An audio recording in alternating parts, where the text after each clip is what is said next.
Hi, I'm Wendy, and I'm a K-pop fan. I'm sure some of you are too. Do you like idols? Tell me in the comments down below. In the meantime, I'll tell you my story. My best friend Alex and I formed a band and wrote K-pop songs. There was a cool upcoming K-pop festival in New York. We decided to take part in a contest of young performers. It was a great chance to shine, but most importantly, our idols were going to be there. Just imagine how cool it is to see a popular Korean band perform live. One day, our band was rehearsing at Alex's house. We put on makeup, did our hair, and put on stage clothes. All of a sudden, someone opened the door to Alex's room. It was his father. He was stunned. He was a colonel, served in a unit, and hadn't come home in over a year. Alex lived with his grandmother. "What's going on here? Why do you look like a pair of idiots?" He was furious with his son's outfit and makeup. He immediately began to scold him and told the rest of us to leave. Damn, we hadn't been expecting that. We didn't want to go home yet and hung out near Alex's house. An hour later, he called us and told us terrible news. His father was sending him to a closed military academy.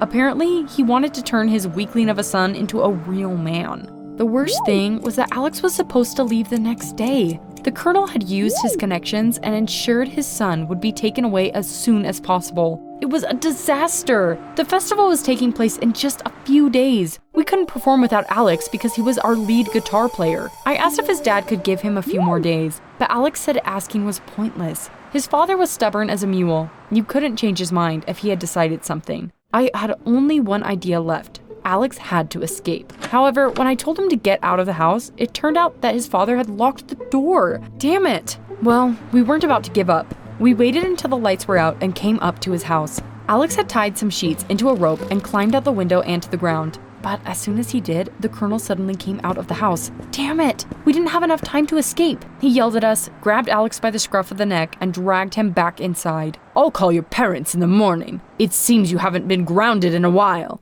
We had no choice but to leave, but I wasn't going to give up that easily. I had a new plan. We would come back early in the morning. When Alex and his father left the house, I distracted the colonel. I started talking to him while the others tried to take Alex away. It almost worked, but at the last minute, the colonel noticed his son was no longer there. Oh, come on! Still, I managed to shove my old phone into Alex's backpack. I hoped it would help, and I was right. At night, he texted me that there were very strict rules at the military academy. They took away all the students' gadgets. So, he had given them my old phone and hidden his own. That way, we could stay in touch. I spent the next day worrying about my friend. If it hadn't been for my mom, I probably would have gone crazy. By the way, have I told you that my mom was the best yet? We were real friends. When the colonel called her and told her to discipline me more, she didn't take it lying down. "Don't tell me how to raise my daughter. It's your son that needs more freedom." Usually, my mom was the nicest person in the world, but the colonel had pissed her off. She hung up on him and looked at me indignantly. "How can he be so narrow-minded? He's a tyrant, not a father." Alex called me in the evening. He told me that life in the academy was real hell. Everyone was sullen and angry and dressed the same. Alex's personal belongings had been taken away. He didn't even have any clothes besides his uniform. But our trick with the phone had been a success. We tried to figure out a way for him to escape from the academy. "I can't leave the academy's territory. There are a lot of guards here. But some recruits are arriving tomorrow, and there will be a lot of people at the academy. I'll try to sneak out then." A lot of people. I suddenly had a crazy idea. I decided to sneak into the academy with the recruits and pretend to be a student's relative. I would meet Alex and give him a stage outfit and a wig. He would change his clothes and we would sneak out. Alex doubted that it would work, but I convinced him to risk it. What else could we do? The academy was in the suburbs. The next day, I took a taxi and headed there. Several cars drove up to the gate with us. Boys got out of them, probably the recruits and the relatives. I started following one family. The guy who was walking with his parents looked at me suspiciously, but said nothing. His parents were ahead of us and didn't notice anything. However, when we were passing through a checkpoint, I finally noticed. A military guy was on duty in a special booth, and the grown-ups turned me in. They said I wasn't with them. The military guy immediately asked me what my name was. I blurted out the first one that came to mind and said my name was Wanda. The military guy checked the list and looked at me suspiciously. "Wanda Cole? Is that right?" I quickly nodded and they let me in. I could barely believe it worked. Alex had sent me the building plan beforehand, so it wasn't hard to find the bathroom. Alex was already waiting for me inside. When I gave him the costume and the wig, he looked surprised. "Hey, Wendy, these are for girls." "Of course." They definitely won't catch you if you wear them." He tried to say something, but someone walked into the bathroom. We quickly hid in a booth. Alex changed his clothes, and we walked out into the hallway looking like a pair of girls. At the checkpoint, the military guy asked Alex who he was, or rather, who she was. Alex muttered that he was a relative of one of the recruits. The soldier frowned suspiciously, but then got distracted. Alex slipped by him into the street. I was about to follow him, but was suddenly stopped. "Wanda Cole, where are you going? You were supposed to be moving in by now." Damn it, he remembered me. Wait, what did he mean by moving in? Had he mistaken me for a recruit? I was a girl! It was only then that I realized that there was a women's corps at the academy as well. That's probably what Alex had tried to tell me in the bathroom. I was such an idiot to come without knowing anything about the academy. The military guy called a senior officer. I was mistaken for Wanda Cole, who for some reason had not come. I tried to explain that there had been a mistake, but no one listened to me. They told me I would be punished if I didn't stop lying. My phone was taken away, of course. Couldn't even call anyone. I was given a military uniform, but was allowed to keep the rest of my clothes for the time being. The uniform was horrendous. I wasn't about to put it on. I sat in my room for a while and then cautiously sneaked out into the hallway. There was no one nearby, but when I turned the corner, I suddenly ran into some girl. Her hair was so short, she looked bald. The girl turned out to be the leader of the women's squad and said that I was just the person she was looking for. "Wanda Cole, correct?" I told her that I wasn't Wanda again, but she didn't believe me. She shouted that I was supposed to listen to her orders. I had no choice but to follow her. I came into an office. She started filling out some documents, and I noticed a picture of Wanda. It might be hard to believe, but Wanda and I looked very similar, down to our hairstyles. As soon as I thought about that, the squad leader put down the papers and took out a trimmer and scissors from a drawer. "It has been forbidden to have long hair in the academy. We'll have to cut it." What? Hell no! I had been growing my hair for too long. I recoiled in horror and backed away, but the squad leader kept getting closer. She irritably demanded I sit on a chair.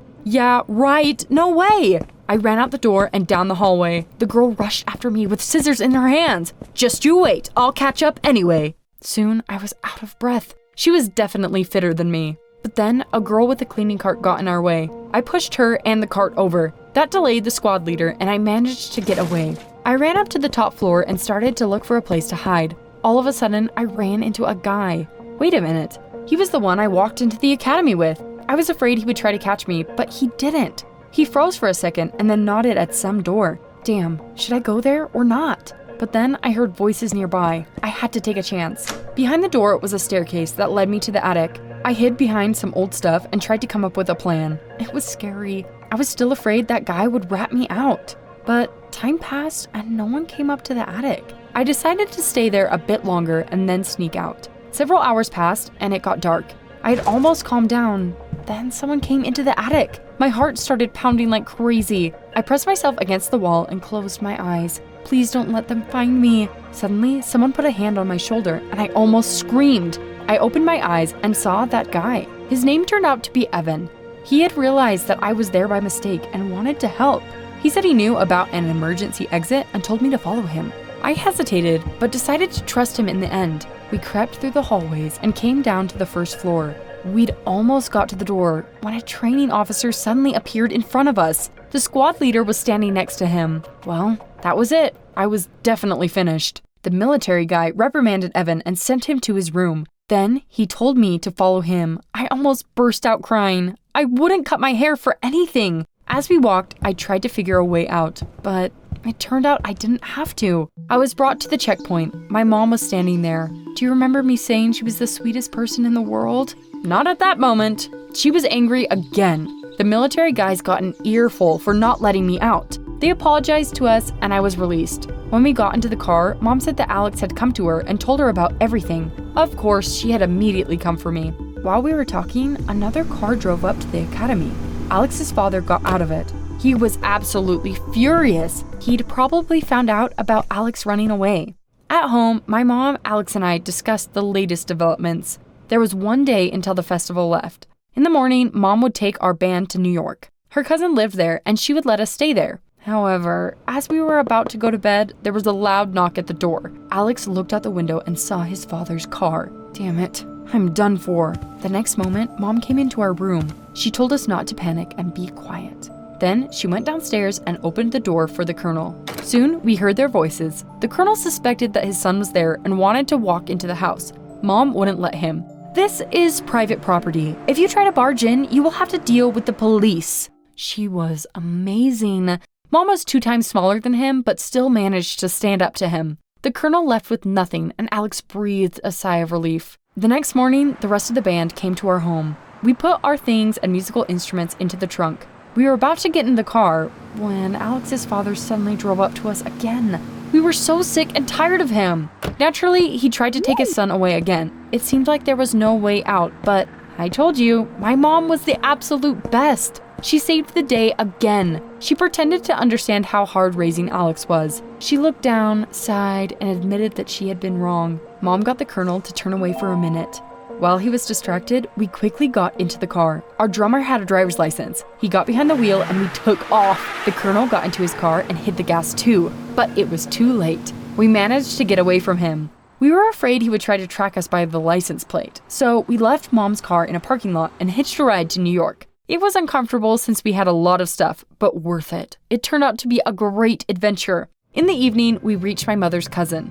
"Wendy, you've grown so much. I last saw you as a baby." Funnily enough, I don't remember her at all. We hadn't seen each other since our previous visit. She cooked a delicious dinner for us. While we were eating, her daughter came home. When I saw the girl, I couldn't believe my eyes. It was Wanda Cole. I remembered her from the photo. It turned out that she really was supposed to be in the military academy, but her plans had changed a little and she was a couple of days late. We were related, and that was why we looked so similar. It was an incredible coincidence. The next day, the long-awaited K-pop festival was held in New York. In the morning, my mom came to support me. She laughed and told me how angry the Colonel had been. I was in a great mood, but also very worried. The atmosphere at the festival was amazing. When the contest started, we went backstage. We had the time to rehearse a bit more, and then went on stage. I had never performed in front of such a huge crowd before. My adrenaline went through the roof. We did great and had a lot of fun. But then, at the end of our performance, I noticed the Colonel in the crowd.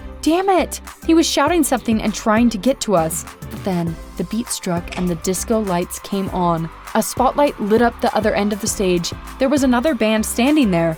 Wait, those were our crushes! It was crazy. That was the most popular K-pop band. When they started singing, the crowd went wild and carried the Colonel away from the stage. Everyone loved the performance of our idols. The winners were announced after the show. It was the best moment of my life because we won! We were invited on stage with the stars and took selfies together. I was over the moon. The show continued until the morning. We were about to go home when the Colonel found us again. He wanted to say something, but my mom interrupted him. She finally lost her temper. "Look at how talented your son is! He shared the stage with the world's stars. Do you want to bury his talent?" She was so passionate that the Colonel fell into a stupor. He looked at us in silence for several long seconds and then suddenly backed off. It couldn't be. Had we really won? In the evening, my mom and I came home with the band. We were all over the news and got a bunch of followers. A large production company even wanted to sign a contract with us. I still couldn't believe it had all really happened. By the way, I have a boyfriend now. Guess who it is? It's Evan, the guy from the military academy. It turns out that Alex and I are not the only sneaky ones. All the recruits had done the trick with 2 phones. Evan texted me a couple of days after I got back from New York.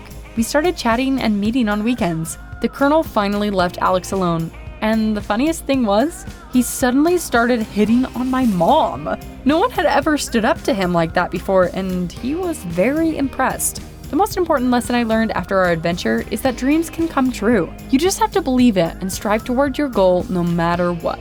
What do you dream about? Tell us in the comments down below, unless it's a secret.